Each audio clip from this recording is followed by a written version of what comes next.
Benvinguts a un nou videotutorial. Avui continuem amb Google Fotos. El que veurem primer de tot és com compartirem un àlbum. Podem anar a l'apartat d'àlbums, anem a sobre d'un d'ells, s'activen 3 puntets i apretant surt Comparteix l'àlbum.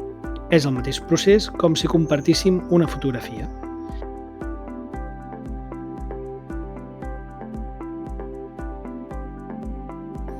Un cop a dins de l'àlbum, ens sortirà 2 cercles, un com el propietari i l'altre amb la persona que hem compartit aquest àlbum. Hi ha un signe més per si el volguéssim compartir amb altres persones i a la part superior de la dreta també tenim l'opció de compartir. Són les 3 maneres possibles de poder-ho fer.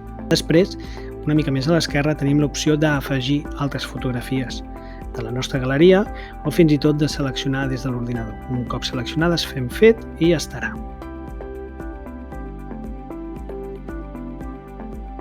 Ara, just al costat d'afegir fotos, un carretó de la compra. Si cliquem, surt l'opció Llibre de fotos.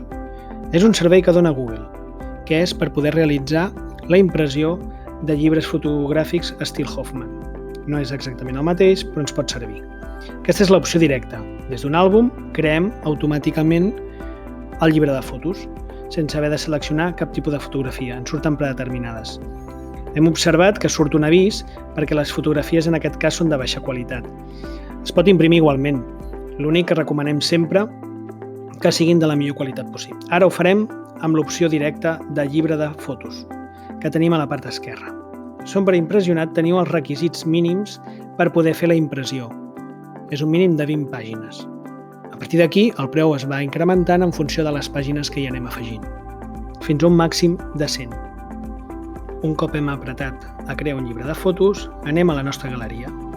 L'única cosa que hem de fer és seleccionar la quantitat de fotos que necessitem. Tenim de 1 a 100 fotografies possibles.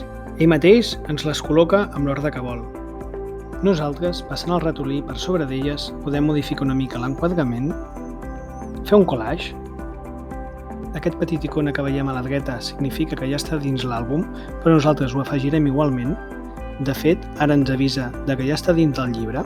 Fem afegir i ara veiem aquí diferents opcions de collage. Clicant a sobre de cada un, se'ns distribueix la fotografia en funció del collage triat. També tenim l'opció d'afegir text, en la qual podem posar una petita ressenya, algun títol.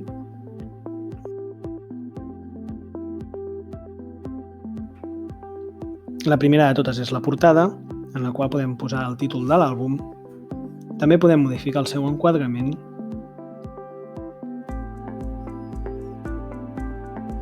I a dalt, si ens fixem, ens diu que ens falten 15 pàgines per poder tramitar la comanda. Afegirem alguna més perquè el botó següent es marqui en blau i així puguem fer la tramitació de la comanda.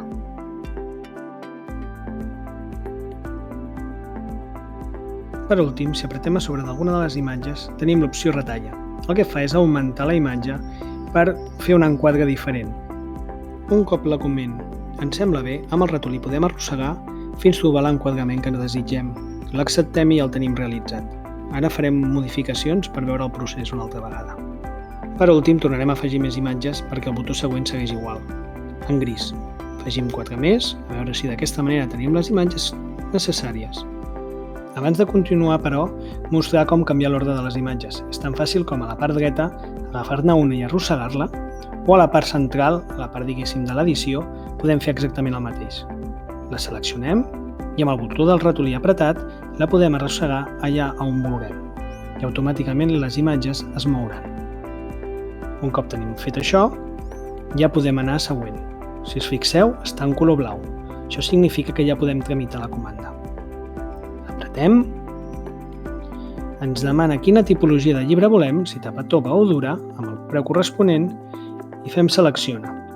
Tenim l'opció de demanar diverses unitats i tramitar el pagament. Aquí simplement hem d'omplir les nostres dades i apretar a continuar. Llavors ja tindrem la passarel·la de pagament. Si tornem a la pàgina principal de llibres de fotos, veurem que els esborranys o projectes que realitzem els tenim a la part inferior. D'aquesta manera els podem recuperar. Esperem que us hagi agradat. Fins aviat! Adéu.